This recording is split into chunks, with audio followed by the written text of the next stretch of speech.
বিধায়ক হিসেবে আজ শপথ নিয়েছেন মুখ্যমন্ত্রী শুভেন্দু অধিকারী। তিনি জানিয়েছেন মানুষকে কৃতজ্ঞতা জানাতে ভবানীপুরে আজ বিকেলে অভিনন্দন যাত্রায় অংশ নেবেন।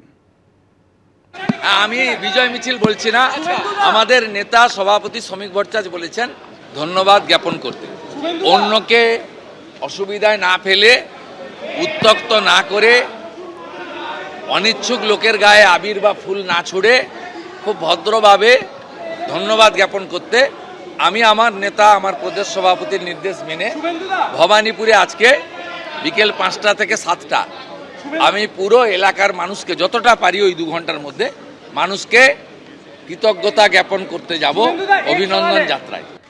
আজ বিধানসভায় শপথ নিলেন জয়ী প্রার্থীরা। একের পর এক জয়ী প্রার্থীরা তারা শপথ নেন। প্রথমেই মুখ্যমন্ত্রী শুভেন্দু অধিকারী তিনি ভবানীপুর বিধানসভা কেন্দ্র থেকে আজ বিধায়ক হিসেবে শপথ গ্রহণ করেন।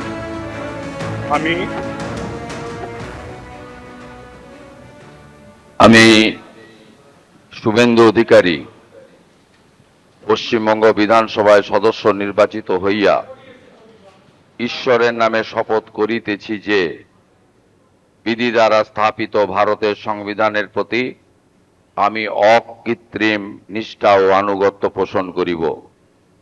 আমি ভারতের সার্বভৌমত্ব ও অখণ্ডতা রক্ষা করিব এবং যে কর্তব্যভার আমি গ্রহণ করিতে উদ্যত হইয়াছি তাহা নিষ্ঠাপূর্বক নির্বাহ করিব।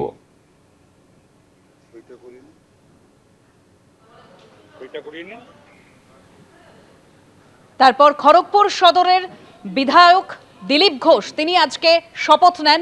শুভেন্দু অধিকারীর পরেই তিনি আজকে বিধায়ক হিসেবে শপথ নেন বিধানসভায়। আমি শ্রী দিলীপ কুমার ঘোষ পশ্চিমবঙ্গ বিধানসভায় সদস্য নির্বাচিত হইয়া ঈশ্বরের নামে শপথ করিতেছি যে বিধি দ্বারা স্থাপিত ভারতের সংবিধানের প্রতি আমি অকৃত্রিম নিষ্ঠা ও আনুগত্য পোষণ করিব। আমি ভারতের সার্বভৌমত্ব ও অখণ্ডতা রক্ষা করিব এবং যে কর্তব্যভার আমি গ্রহণ করিতে উদ্যত হইয়াছি তাহা নিষ্ঠাপূর্বক নির্বাহ করিব।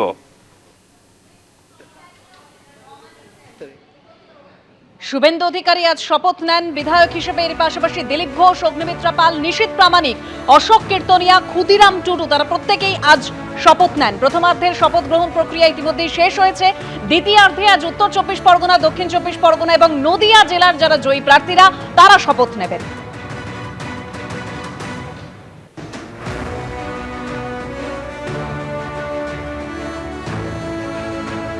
আজ বিধায়ক হিসেবে শপথ নেওয়ার পর মুখ্যমন্ত্রী শুভেন্দু অধিকারী কি বললেন শুনুন। আমি 2 জায়গার এমএলএ হিসেবে তো শপথ নিতে পারি না। আমি ভবানীপুর থেকে শপথ নিলাম মানে আমাকে সংবিধান আইন অনুযায়ী নন্দীগ্রামটা ছাড়তে হবে।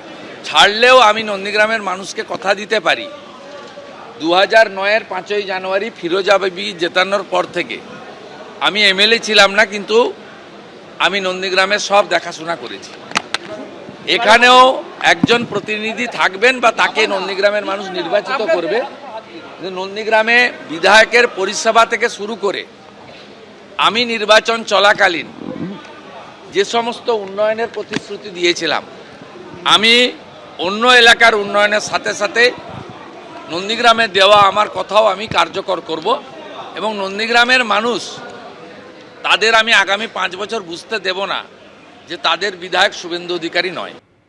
দুপুরে নবান্নে মুখ্যমন্ত্রী শুভেন্দু অধিকারীর বৈঠক করার কথা রয়েছে। 41টি দপ্তরের সচিবদের নিয়ে বৈঠক করতে চলেছেন মুখ্যমন্ত্রী শুভেন্দু অধিকারী, যে বৈঠকে বিধায়করাও যোগ দেবেন বলে খবর পাওয়া যাচ্ছে।